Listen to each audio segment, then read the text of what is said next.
हर ब्राह्मण का एक गोत्र होता है और हर गोत्र की एक कुल देवी होती है।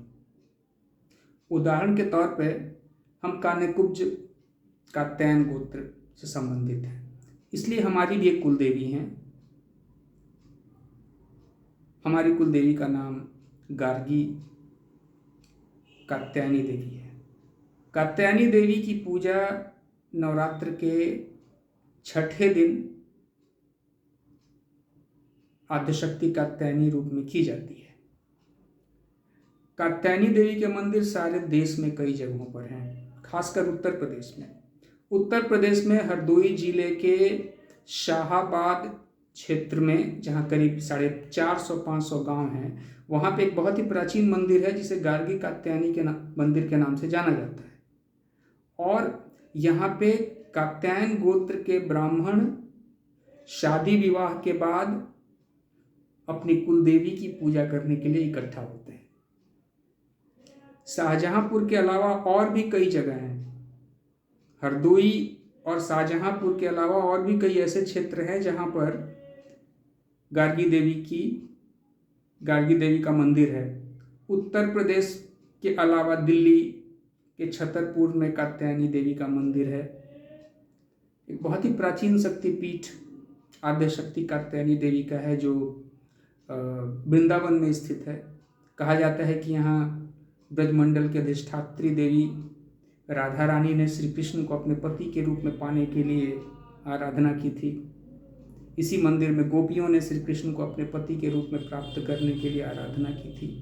बिहार में जो छठ पर्व त्योहार होता है, बड़ा ही पवित्र पर्व माना जाता है।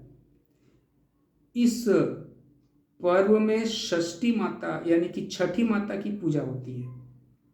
और छठी माता और कोई नहीं बल्कि आद्यशक्ति कात्यायनी है, जिनकी नवरात्रि में छठे दिन पूजा होती है।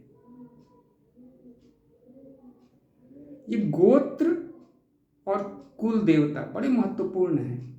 ये अगर हमें पता है कि हमारा गोत्र क्या है, हमें पता है कि हमारे कुल देवता कौन है, तो मिनटों में हम अपने कुल खानदान की जड़ों का पता लगा सकते हैं। हम जान सकते हैं कि इस ब्रह्मांड के किस कोने में हमारे कुल से जुड़े हुए लोग, हमारे खानदान से जुड़े हुए लोग, हमारे गोत्र के लोग स्थित हैं। ये गोत्र और कुल देवता का कनेक्शन डीएनए के कनेक्शन से ज़्यादा मजबूत है। डीएनए मिक्सअप हो सकता है, लेकिन गोत्र और कुल देवता मिक्सअप नहीं होते। ये और बात है कि कई जगहों पर कुल देवता या कुल देवी के नाम में थोड़ा सा घालमेल हो गया है, क्योंकि अब उदाहरण के तौर पे कात्यायनी देवी का उच्चारण बड़ा मुश्किल है, खासकर देहात के क्षेत्रों में।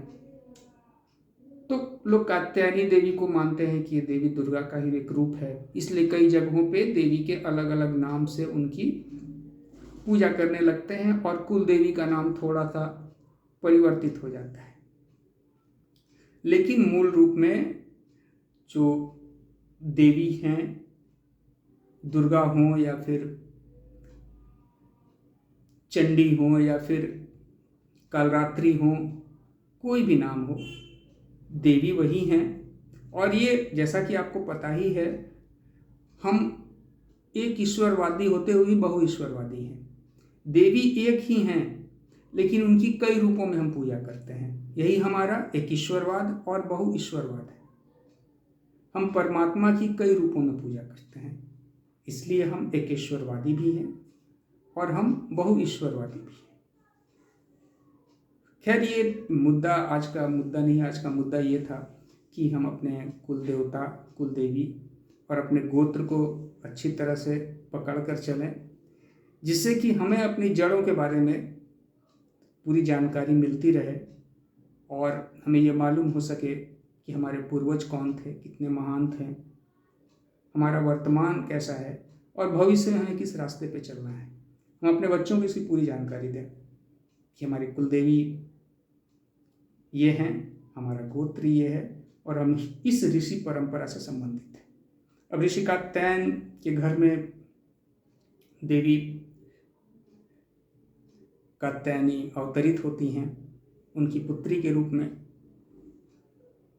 और उन्हीं से हमारी जो वंश परंपरा है वो आगे चलती है।